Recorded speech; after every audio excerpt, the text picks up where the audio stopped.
Cuando vimos los resultados del primer año, dijimos, no puede ser cierto. Tenemos que continuar un año más para hacer reconocimientos a más hombres y comprobar si ha habido algún tipo de predisposición o algo parecido, porque realmente no nos atrevíamos a creer los resultados.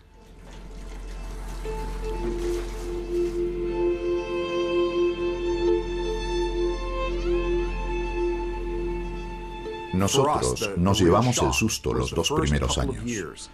Aplicamos las sustancias químicas en unas concentraciones increíblemente bajas, 1 parte por billón. Se produjo inversión sexual. Dijimos, no puede ser, hay algún error. Lo repetimos al año siguiente y obtuvimos los mismos resultados.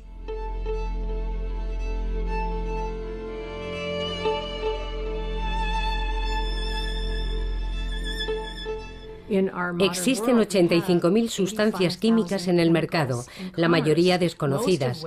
No sabemos su potencial cancerígeno, su fuerza reproductiva, el efecto que producen en nuestro sistema inmunológico o en nuestro metabolismo.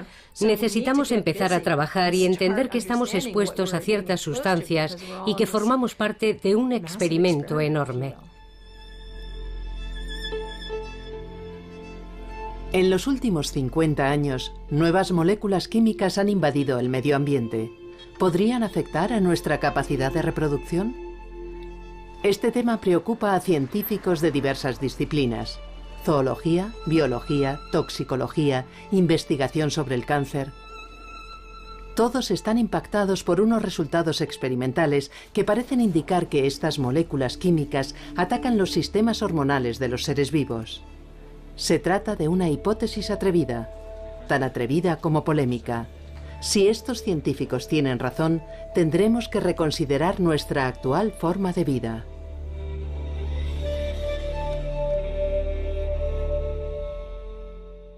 Desde mi punto de vista, los problemas de salud de la reproducción masculina y de esterilidad a los que nos enfrentamos ahora son tan importantes que pueden considerarse tan trascendentes como el calentamiento global.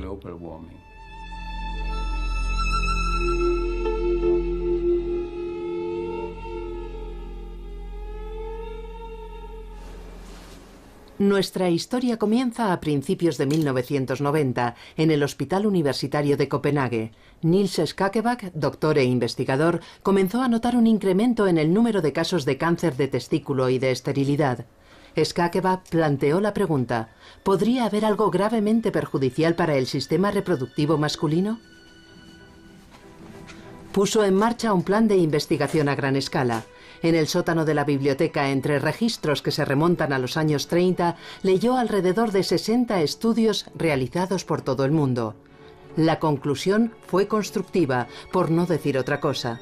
En 50 años, el número de espermatozoides de la población masculina ha descendido un 50%. No era lo que yo esperaba, porque la conclusión de la publicación anterior había sido que no debería haber ninguna disminución en la calidad del semen. Me sorprendió mucho encontrar un descenso tan considerable.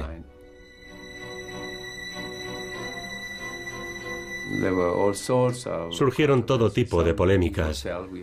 Unos pensaron que habíamos utilizado pipetas equivocadas, otros ponían en duda las estadísticas y otros dudaban del método de selección de documentos.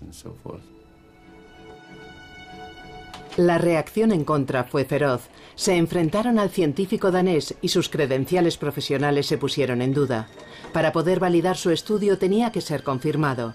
Skakebak envió todas sus referencias y documentos a una célebre investigadora nombrada por la Academia de las Ciencias americana. El 50% del recuento de esperma considerado en 50 años parecía inverosímil. Si la disminución pudiera seguir produciéndose en esa proporción, sería bastante alarmante. Era muy importante determinar si era cierto o no. Realizamos un análisis sistemático de cada uno de los estudios que trataba este tema. 3 personas trabajaron en ello durante 4 meses.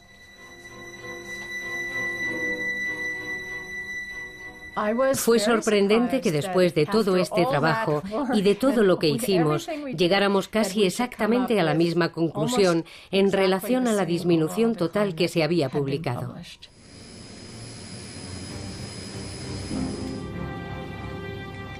En París, el ambiente predominante era el del escepticismo. Pero mientras que Skakeback había tenido que trabajar con materiales dispares, en París hay un banco de esperma con datos precisos. Dijimos, vamos a analizar nuestros datos, referidos a más de 1.300 hombres, si recuerdo bien. Al principio partimos de la idea de que no había modificación en la calidad del esperma y que íbamos a demostrar que en 20 años en una ciudad como París no había habido cambios. Esta era un poco nuestra idea inicial.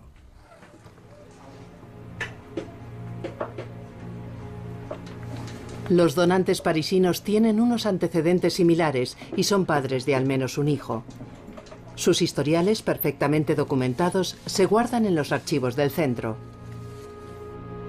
Debido a la precisión de los datos, el estudio se convertiría en un trabajo de referencia a nivel internacional.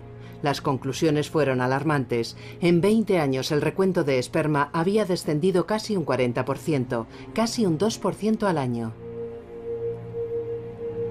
Mientras que en Francia Pierre Jonnet no tuvo los fondos necesarios para terminar su investigación, el recuento de esperma no es ciencia, según le dijo el ministro, las autoridades danesas asumieron la gravedad del problema.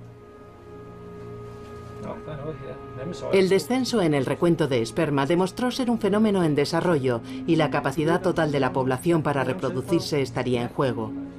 En 1996, los daneses lanzaron un programa de observación utilizando 400 voluntarios por año. Los resultados no son tranquilizadores. Un joven danés de cada 5 tiene el recuento de esperma bajo, lo suficiente como para afectar a su fertilidad. Observen el esperma de este joven donante y compárenlo con un esperma de alta calidad. Hay menos espermatozoides, tienen menos movilidad, algunos tienen 2 cabezas. Me preocupa, no solo porque son muy pocos, muy poca gente la que nace en Dinamarca, sino porque realmente hay algo que está afectando a los humanos y que no controlamos. No sabemos qué es, simplemente podemos observar que algo nos está perturbando y que no podemos controlarlo. La pregunta es, ¿qué hay detrás de esta baja calidad del semen?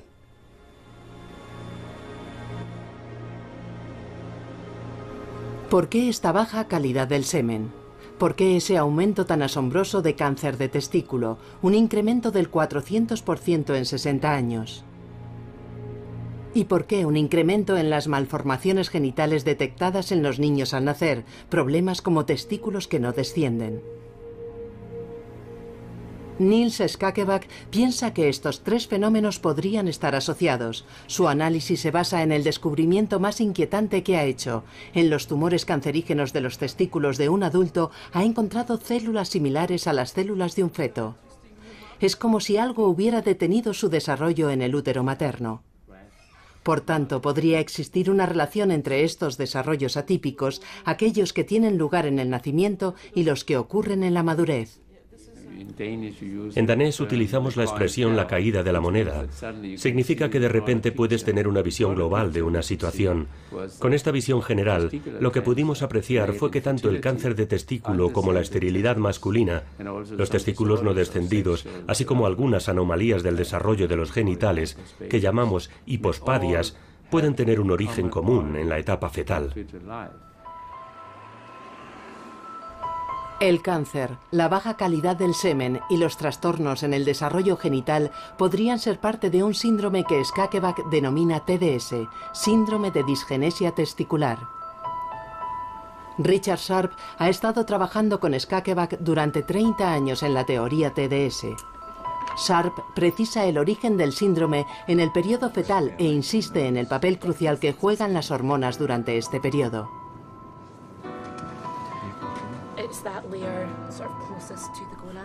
El acontecimiento más importante en la vida del hombre tiene lugar en la etapa fetal. No se da la suficiente importancia al hecho de que cada feto humano está en realidad programado para convertirse en una hembra, lo que llamamos el programa de configuración.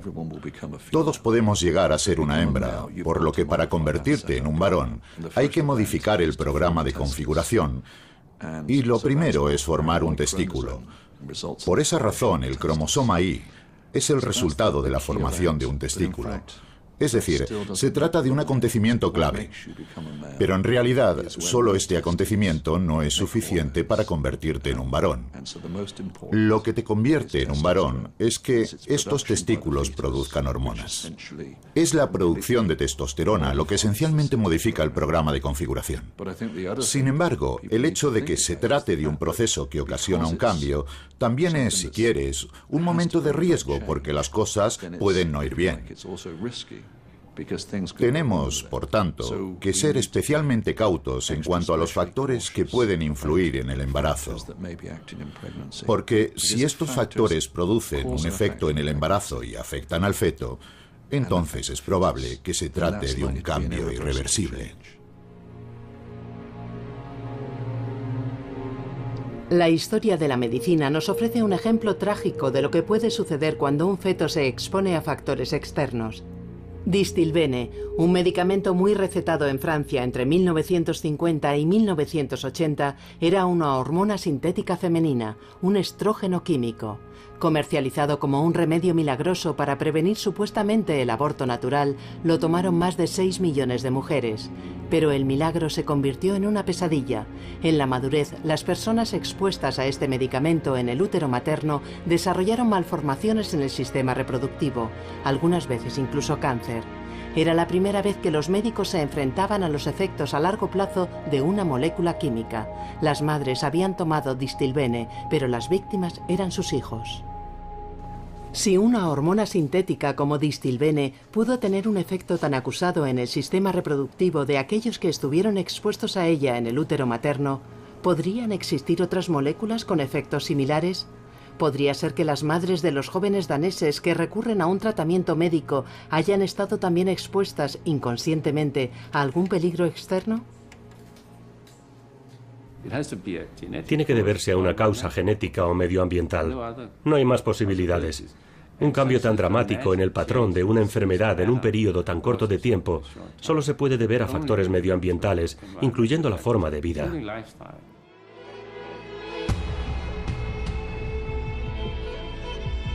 Si el medio ambiente es el culpable, ¿dónde se esconde esta amenaza silenciosa? Curiosamente, de la investigación con animales salvajes surgieron preguntas similares a las planteadas por los investigadores daneses. Lou Guillet ha estado estudiando a los caimanes de los lagos de Florida durante 20 años.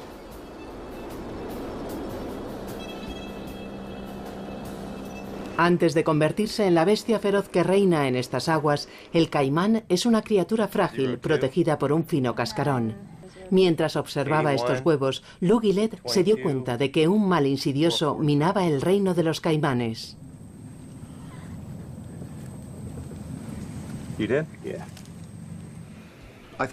Una de las mayores sorpresas que nos llevamos cuando comenzamos con este trabajo a finales de 1980 fue que muchos de los huevos que recogimos de unos lagos aparentemente limpios y sanos morían. El 50% de los huevos nunca dio lugar a una descendencia viable. Eran o estériles o el embrión había muerto prematuramente. No teníamos ni idea de lo que causaba estas muertes. También descubrimos anomalías en el sistema reproductivo, en las incubaciones. Y nuestra preocupación consistía en, ¿se trata solo de un problema de los animales recién nacidos o persiste a lo largo de la vida? Para descubrirlo, tuvieron que capturar a jóvenes adultos por la noche cuando están más activos.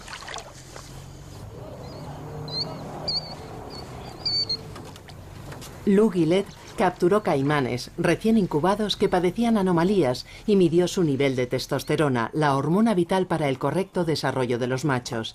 El nivel era irregularmente bajo. ¿Puede un caimán macho desarrollarse correctamente con un nivel tan bajo de esta hormona?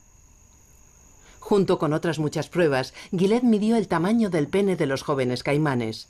Descubrió que la mitad de los caimanes macho del lago Apopka tenían un pene con un tamaño un 25% más pequeño de lo habitual.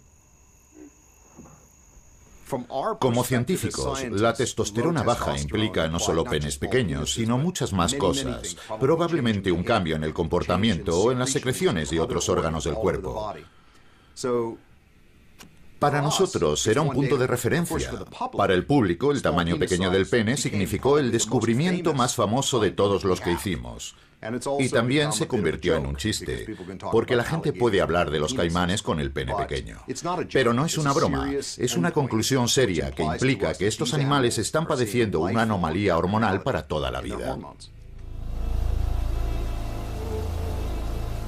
¿Se debe a un cambio en la alimentación? ¿A un cambio en la temperatura? ¿A la contaminación?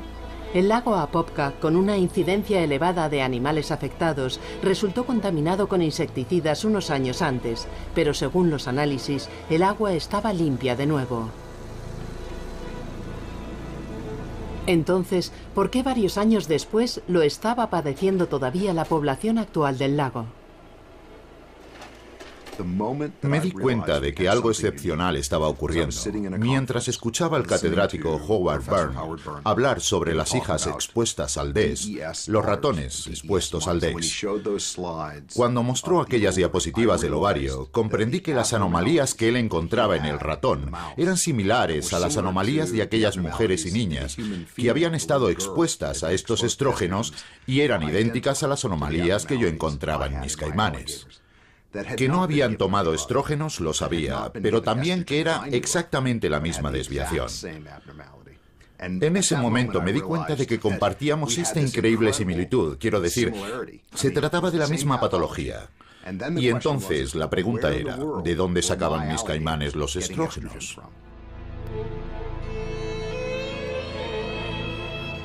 Gillette encontró residuos de pesticidas acumulados en los cuerpos de los animales. ¿Podrían estos pesticidas tener un efecto similar a los estrógenos?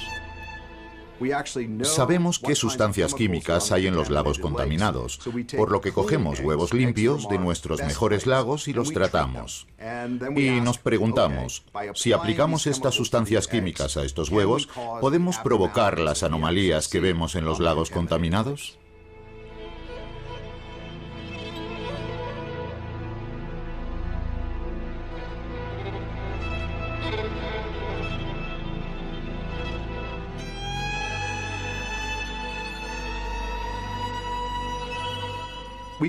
Es posible demostrar que aplicando estos compuestos podemos alterar el desarrollo del pene y de los testículos.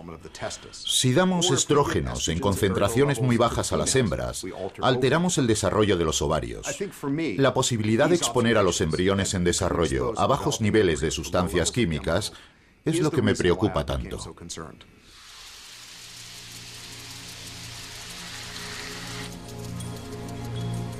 Si ciertos productos químicos fabricados por el hombre tienen un efecto como el de las hormonas, las consecuencias podrían ser de gran alcance.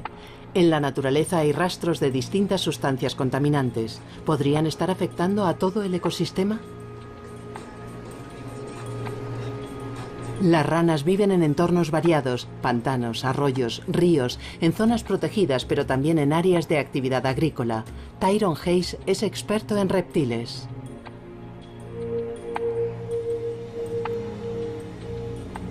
Hayes, a petición del grupo farmacéutico y químico Syngenta, probó en ranas de todo el mundo la atracina, el herbicida mejor vendido de este grupo. En su laboratorio de la Universidad de Berkeley, Hayes expuso a unos renacuajos a dosis muy bajas de atracina, dosis idénticas a las que se encontraron en el medio ambiente. La primera vez que hicimos el experimento, el técnico de mi laboratorio me dijo, tenemos este resultado. Yo dije, no me lo creo. Entonces oculté todas las identidades de tal forma que no supiera cuáles había revisado antes. Lo hizo de nuevo y pudimos ver lo mismo. Le encargué el análisis a otro estudiante y obtuvimos el mismo resultado una y otra vez. Entonces empiezas a creer que es cierto. Los machos expuestos a la atracina se hicieron hermafroditas. Sus testículos contenían huevos. El estudio fue publicado por el New York Times y provocó una gran polémica. Se suponía que estas dosis tan bajas tenían que ser inofensivas. Syngenta rebatió estos descubrimientos y retiró sus fondos de la investigación de Hayes. Mientras otros investigadores intentaban duplicar sus experimentos en el laboratorio, Hayes continuó su investigación en este campo. Casi la mitad de la población mundial de anfibios está en peligro de extinción y nadie entiende realmente por qué.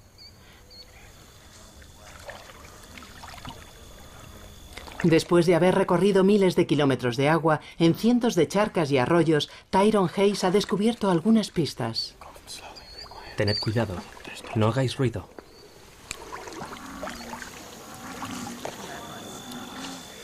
Catch. Catch. Catch. Male.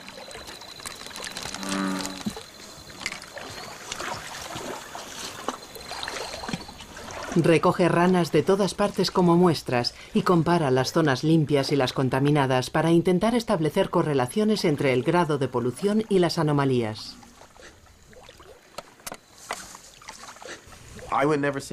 La atracina no es la única causa del declive de los anfibios, pero los pesticidas tienen un papel crítico en muchos de los casos. Los datos sugieren que la exposición a los pesticidas puede hacer a un ser vivo más vulnerable a las anomalías reproductivas. Si están expuestos a una mezcla de pesticidas que impide la metamorfosis y la charca se seca, se interpreta que mueren directamente porque la charca se ha secado. Pero la razón por la que no se han escapado de la charca es que estaban expuestos a unos pesticidas que impiden la metamorfosis.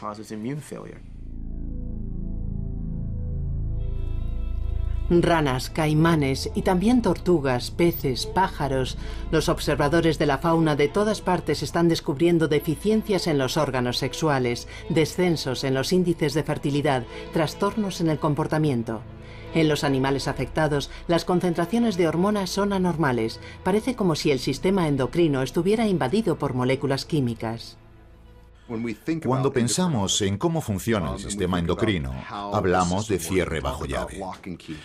El receptor es la cerradura y la hormona, la sustancia química, es la llave.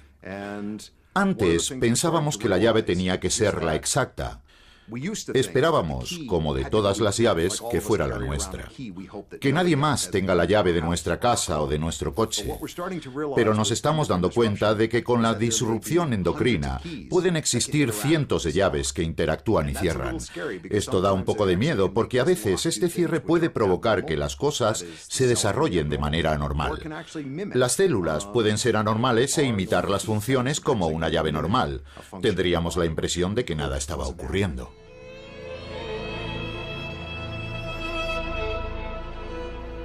¿Hasta qué punto podría influir el efecto de las disrupciones endocrinas en el descenso del número de muchas especies animales?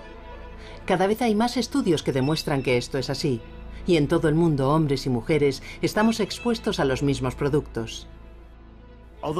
Aunque podríamos pensarlo, los humanos no somos diferentes del resto de los animales. Muchos de los genes que regulan nuestro desarrollo, como por ejemplo el crecimiento de un brazo o una pierna, son los mismos que regulan estos procesos en los pájaros, las tortugas o cualquier ser vivo. Las hormonas que producimos, como la testosterona, los estrógenos, las hormonas de la tiroides, son las mismas que producen los peces, las ranas. Entonces, si observas estos efectos en cualquier tipo de especie animal, ¿por qué no esperamos que puedan ocurrir en los humanos? La exposición podría ser diferente. No nadamos en el agua como un pez, pero podríamos beber esa misma agua.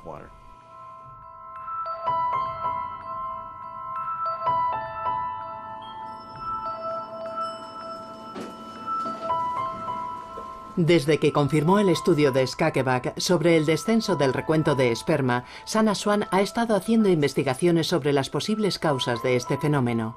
Pensó que si el medio ambiente jugaba un papel en esto, entonces las diferencias geográficas debían existir. Escogió 4 ciudades, 2 megalópolis, Nueva York y Los Ángeles, y 2 ciudades en zonas rurales, Minneapolis y Columbia. Haría comparaciones entre la calidad del semen de los hombres que viven en estas ciudades. Pensé en la gente en el campo. Quiero decir, gente con esta especie de vida idílica, pastoril, ya sabes. El escenario puede ser muy sano y saludable. Y en la gente en las grandes ciudades contaminadas con estrés y todos los elementos que podrían complicar la situación. Esa era mi hipótesis previa, pero ocurrió lo contrario. Los hombres de las zonas urbanas tienen el recuento de esperma más alto, con espermatozoides más activos que los que vivían en Columbia, en una zona rural. Entonces nos preguntamos, ¿qué ocurrirá en Missouri Central para ser diferente de Minneapolis, que es una ciudad grande? Sospechábamos de las sustancias químicas agrícolas porque en Missouri más de la mitad del terreno es tierra de cultivo. En Minneapolis, casi ningún terreno del centro es tierra de cultivo. Se trataba de una gran diferencia y dijimos, ¿podría deberse a algo en el ambiente producido por estas sustancias químicas utilizadas para la agricultura? Habíamos recogido orina de los hombres que habían aportado una muestra de semen y así podíamos comprobar la presencia de pesticidas. Y lo que nos encontramos fue que en Missouri, donde los hombres tenían la peor calidad de semen, existía un nivel más alto de pesticidas agrícolas en comparación con los hombres que tenían un esperma de buena calidad.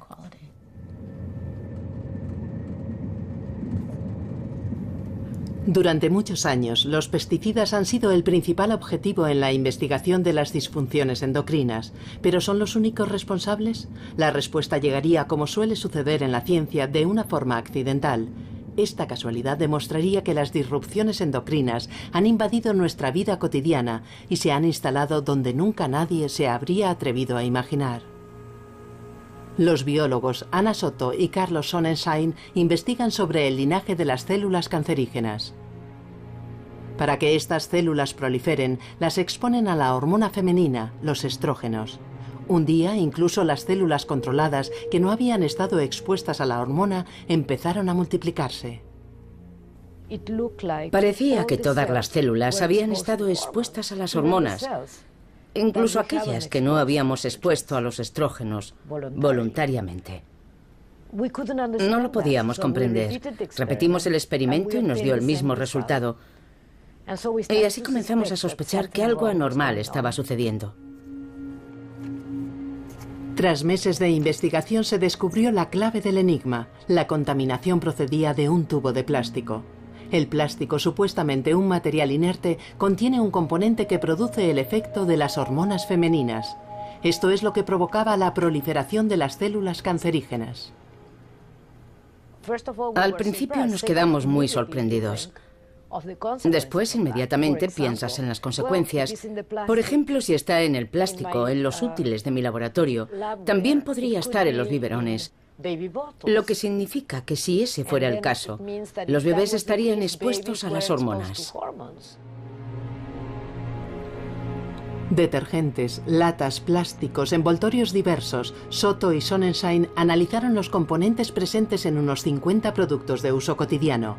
Encontraron moléculas químicas con efectos hormonales, como el bisfenol A y el nonilfenol, aunque hay que reconocer que en dosis muy bajas.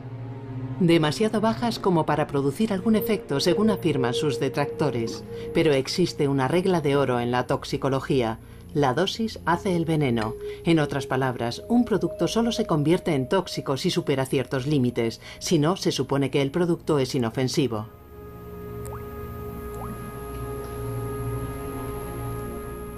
Pero muchos investigadores creen que esta regla no se puede aplicar a las alteraciones endocrinas. Según explican, no depende tanto de la cantidad que contengan, sino del tiempo y la duración de la exposición. Soto y Sonnenschein decidieron entonces dirigir un experimento con bisfenol A, un componente inerte que se encuentra en el plástico. Expondrían a algunas ratas hembras a este componente durante la gestación. Durante 2 semanas se insertó en el lomo del animal una cánula que actuaba como un goteo de la molécula química. Querían comprobar si las crías expuestas a una molécula similar a los estrógenos mostraban alguna secuela en el momento de nacer y más tarde en su madurez. Los resultados superaron sus más pesimistas predicciones. Estas ratas desarrollaron lesiones preneoplásicas al inicio de su madurez. El 100% de las ratas desarrollaron lesiones preneoplásicas en todas las dosis que probamos, incluso con las dosis bajas. Y yo me pregunto, ¿empieza el cáncer en el útero materno? No estamos demostrando que haya una sola causa y la otra sea el efecto. Pero esto refuerza la hipótesis de que hay que comprobarlo. ¿Son los xenoestrógenos introducidos en el medio ambiente en los últimos 50 años la causa de este brusco incremento en la incidencia del cáncer de mama?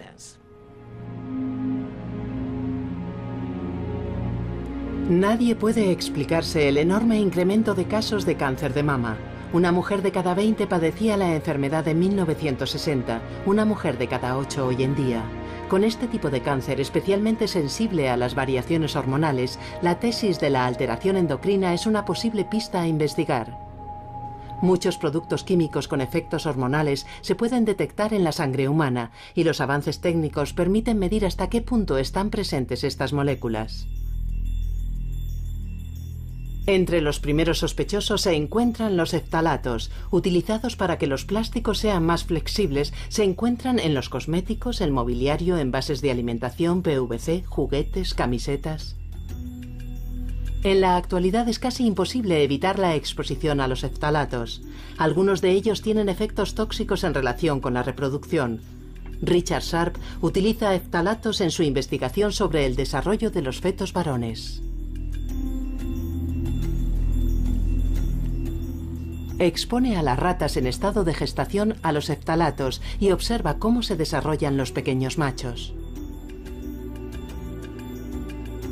Sus descubrimientos le han recordado las anomalías en los jóvenes daneses que describía Skakeback.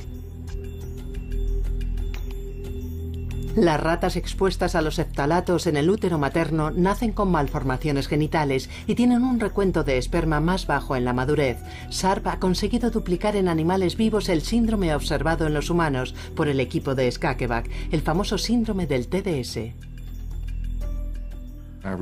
Nuestros resultados dan lugar a la verificación de la hipótesis del TDS, porque dicen que se puede desarrollar en un animal normal si ha estado expuesto a sustancias químicas en el medio ambiente. Cuando uno se expone a ellas, genera un síndrome de disfunciones que es muy similar al que observamos en los humanos. Si altas dosis de phtalatos pueden provocar estos efectos en las ratas, ¿qué podemos esperar de las dosis más bajas a las que estamos expuestos a diario? En Copenhague se inició un estudio hace 10 años con 2.000 mujeres durante su embarazo. Se analizaron muestras de sangre y su nivel de phtalatos, así como el de otros alteradores endocrinos, como los pesticidas o los igniretardantes. Los doctores daneses intentaron establecer un vínculo entre la exposición de las madres a los productos químicos y el desarrollo de su descendencia masculina. Lo que resultó una sorpresa para mí cuando leí los resultados de Richard Sharp fue que lo que sucedía en los roedores encajaba con el trabajo clínico que yo estaba haciendo. Encaja a la perfección.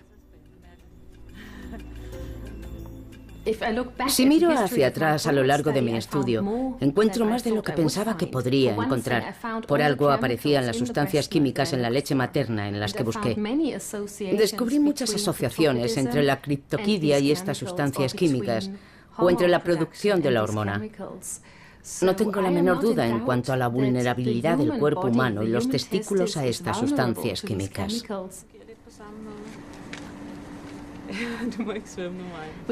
Queremos hacer un seguimiento de estos niños hasta la pubertad y comprobar qué sucede entonces cuando las hormonas entren de nuevo en actividad. Con un poco de suerte los podremos observar cuando sean tan mayores como para tomar una muestra de su semen y ver si también ha afectado a la calidad seminal. Es el miedo que tenemos, que los efectos que vemos ahora duren realmente toda la vida y que tengan también una secuela en la función adulta.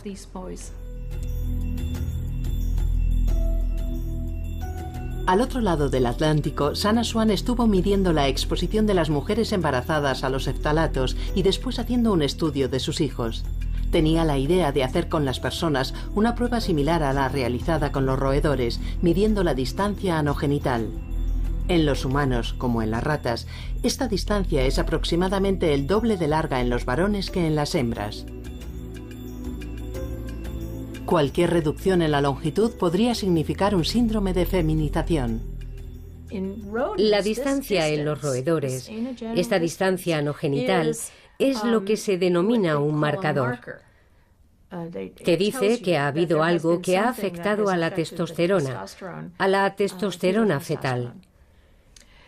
Y ya que se ha demostrado que estos phtalatos afectan a la testosterona fetal, suponemos, tenemos la hipótesis de que en los humanos se daría el mismo caso y que los chicos tendrían una distancia anogenital más corta, y eso es lo que comprobamos. Descubrimos una distancia anogenital más corta y una disminución en el tamaño del pene de los chicos, cuyas madres tenían niveles más altos de phtalatos.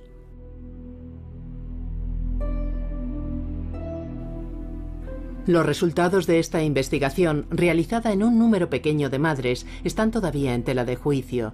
Distintos investigadores deben repetirlo. Otro desafío es descubrir cómo los phtalatos terminan en la sangre humana.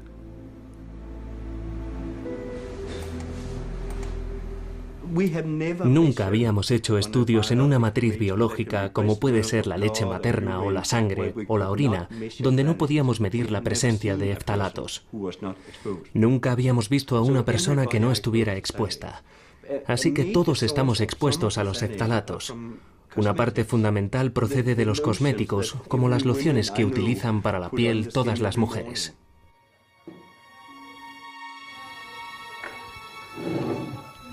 Pero ¿de dónde proceden los phtalatos encontrados en ciertos cosméticos? ¿Permanecen en el cuerpo o se pueden evacuar rápidamente?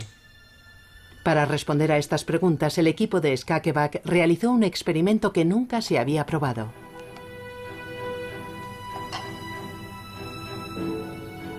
Durante 2 semanas cubrieron de pies a cabeza de crema a 26 jóvenes. En la primera semana utilizaron una crema básica y neutra.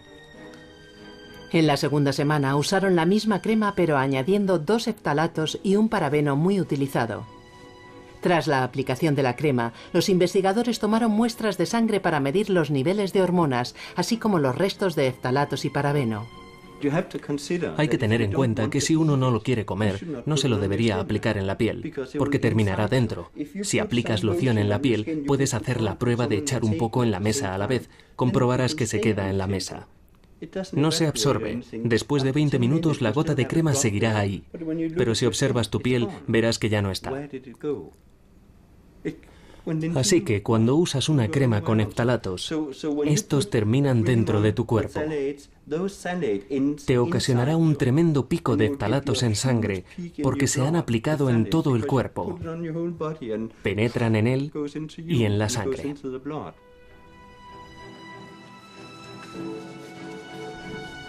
Se encontraron rastros de phtalatos en la sangre tan solo 1 hora después de la exposición a la crema. Este tipo de metabolitos desaparecen en 24 horas, pero si la crema se utiliza a diario, la exposición es permanente. La evidencia comenzaba a acumularse y, a diferencia de otros países que parecen estar dispuestos a esperar el resultado de pruebas evidentes y categóricas, Dinamarca decidió actuar. En el año 2006 lanzó una campaña de prevención dirigida a las mujeres embarazadas. El Ministerio de Medio Ambiente aconsejó a todas las madres que evitaran la exposición a ciertos productos como cosméticos, tintes para el pelo, pintura. Se distribuyó un aviso con 9 puntos en todas las maternidades del país. Creo que cada vez es más evidente que las enfermedades de los adultos pueden tener su origen en el período fetal. No solo el cáncer de testículo, también hay otro tipo de enfermedades, síndromes metabólicos. Tenemos que entender que es extremadamente importante cuidar de las mujeres embarazadas.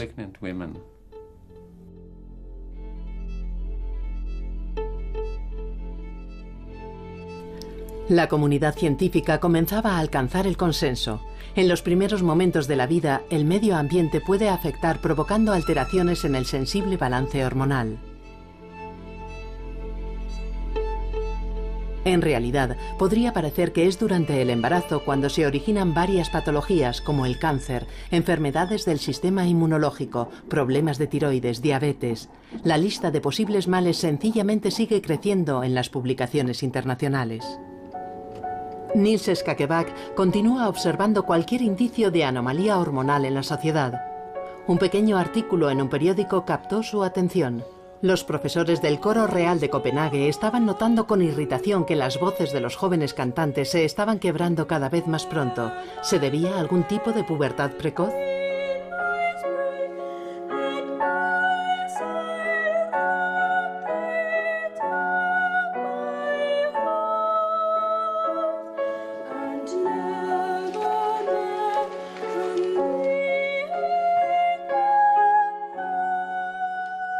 Los doctores daneses tuvieron de nuevo una reacción innovadora, interpretando la edad de la quiebra de la voz como un posible marcador de la pubertad masculina.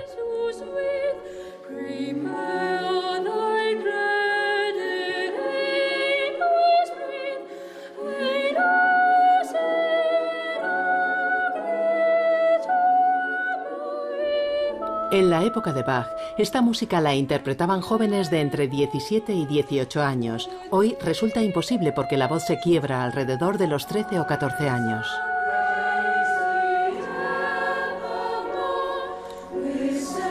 A través de los registros del colegio, los doctores han descubierto que en 10 años la edad media en la que se quiebra la voz ha bajado unos 4 meses. Siguiendo la huella de los jóvenes cantantes, esperan determinar si esta tendencia continúa y si se trata de otro síntoma de un trastorno hormonal que en este caso afecta a los adolescentes.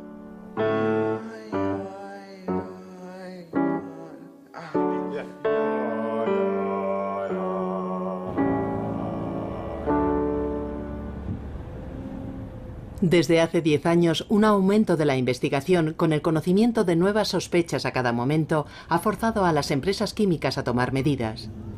Con el apoyo a algunos estudios, mientras que se retiran los fondos de otros, siguen el hilo con cada nueva publicación. David Cadogan representa a la industria europea de ftalatos. Está en Copenhague para participar en un simposio organizado por Skakebak y su equipo. Este simposio se celebra cada 2 años. Es un acontecimiento que no se pueden perder las personas que estudian los disruptores endocrinos.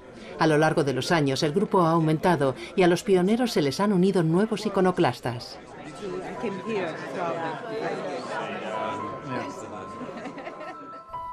¿Se encontrará un aumento en la incidencia de cáncer de útero en aquellas mujeres expuestas al bisfenol A dentro de 25 años? ¿Y qué deberíamos hacer mientras tanto? Yo voy a hablar de un modelo animal. Simplemente quiero recordar que el objetivo del desarrollo de un modelo animal es permitir que nos podamos hacer preguntas sobre los trastornos humanos que son imposibles de hacer en una situación clínica.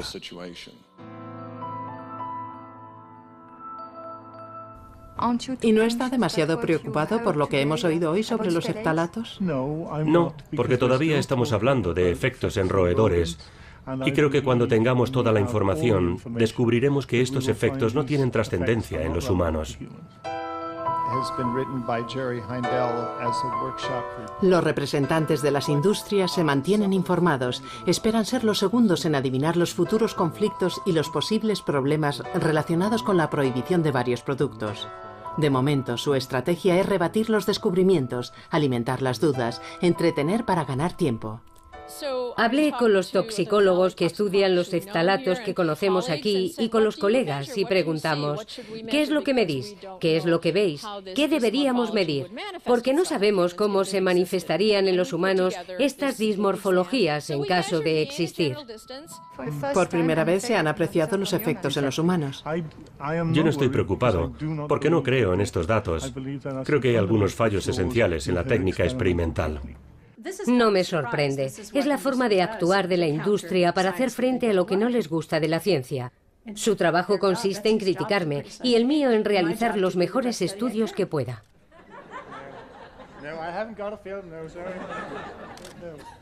Yo siento firmemente que pertenezco a una comunidad. Incluso le digo a la gente que esta es mi familia científica. En realidad a nosotros nos atacan. ¿Cómo nos llamaban? Los niños llorones de los disruptores endocrinos. Necesitamos apoyarnos unos a otros porque no es un terreno que se acepte en la más amplia comunidad científica con facilidad. Ahora está creciendo nuestra aceptación y está siendo más fácil. Pero durante mucho tiempo teníamos que recurrir unos a otros para apoyarnos porque nos atacaban. El efecto de los disruptores endocrinos es ahora una cuestión fundamental para la salud pública.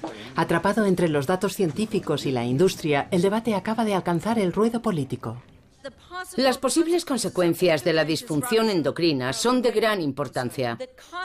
El coste de la inacción en relación con los disruptores endocrinos en términos de salud humana o medioambiental puede ser muy alto. Ya debería ser la hora de recurrir al principio preventivo de nuestros colegas. Por favor, preguntemos a los científicos para que nos den las herramientas que necesitamos para realizar una acción efectiva.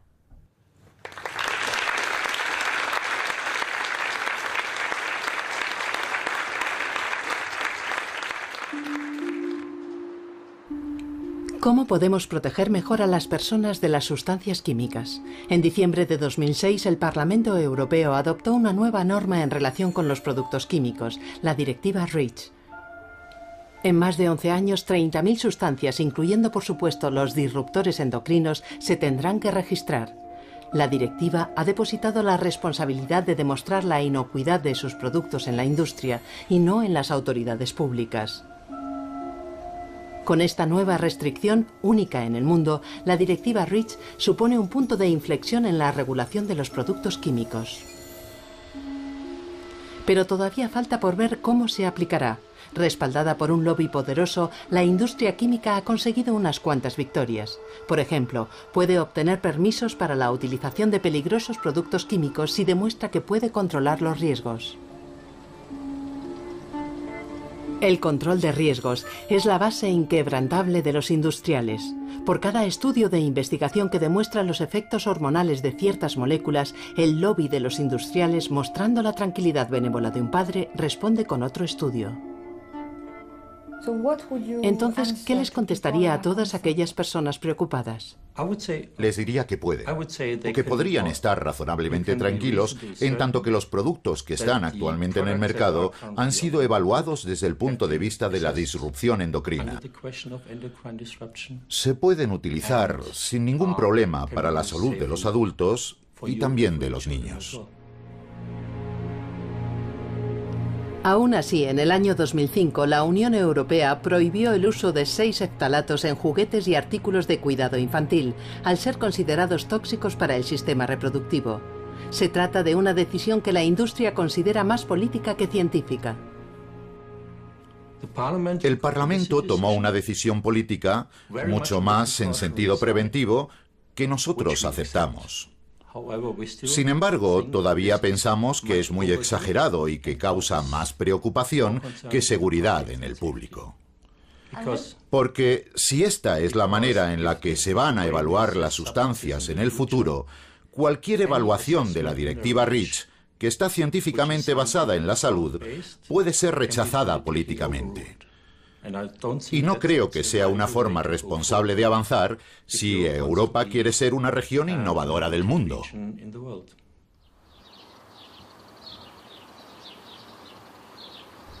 La industria lucha por cada centímetro de camino recorrido para defender cada molécula cuando le toca. ¿Pero es realmente esta cuestión la más importante hoy en día? Cada humano no está simplemente expuesto a una molécula, sino a un cóctel completo de moléculas. ¿Cuáles son los efectos de este cóctel? En una de las casas de animales más grandes de Europa, un equipo danés realizó un trabajo inmenso. Expuso a 1.200 ratas a una mezcla de 3 moléculas en bajas dosis, un eftalato y 2 pesticidas. Alimentaron a las hembras durante toda la gestación y examinaron a la descendencia hasta la madurez.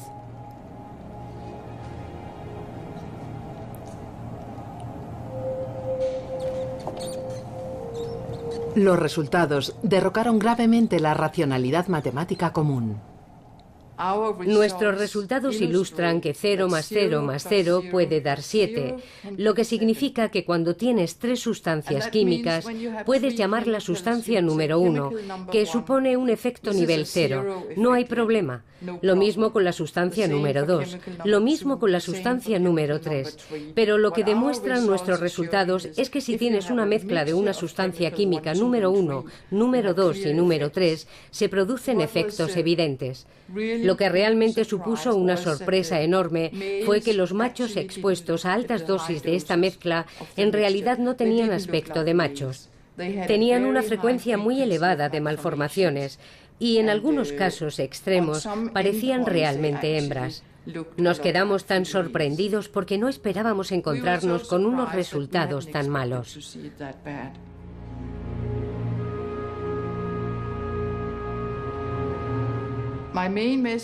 Mi mensaje principal sería que la valoración, sin tener en cuenta los efectos de las mezclas, subestima el riesgo en los humanos.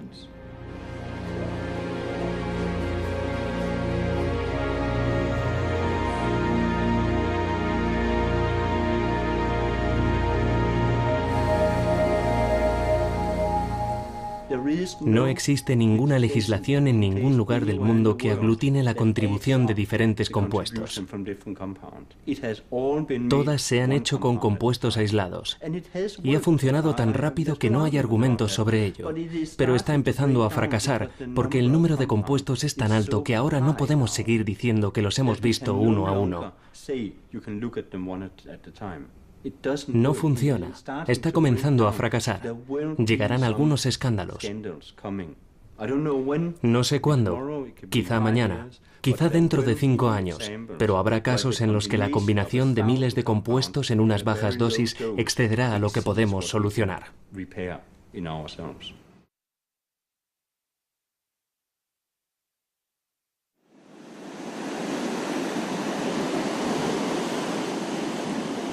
En este mundo de amenazas invisibles, una historia sobre caracoles de agua salada proporciona para cerrar una nota optimista.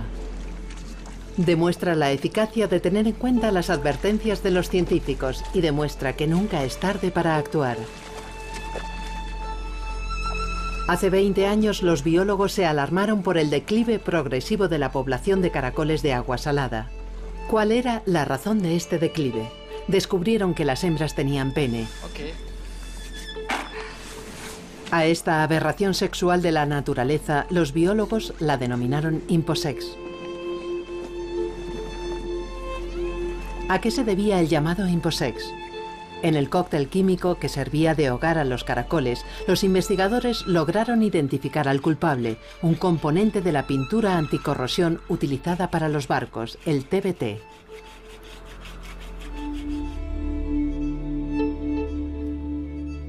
Comenzó entonces la batalla para salvar a estos centinelas enigmáticos de nuestras playas, los caracoles de agua salada. Al final, la Unión Europea prohibió el TBT en el año 2003. Después de esta prohibición, un año más tarde, se ha podido constatar una reducción de estas malformaciones en todas las zonas analizadas en Francia. Donde antes no era posible la reproducción ni la cría, aparecen de golpe nuevamente cápsulas con huevos. La población rejuvenece de forma independiente, y eso es un indicio de esperanza. Demuestra que si todos tenemos el valor de reaccionar, y en caso de necesidad se prohíbe una sustancia tan rápida rápido como sea posible, se pueden conseguir cambios positivos.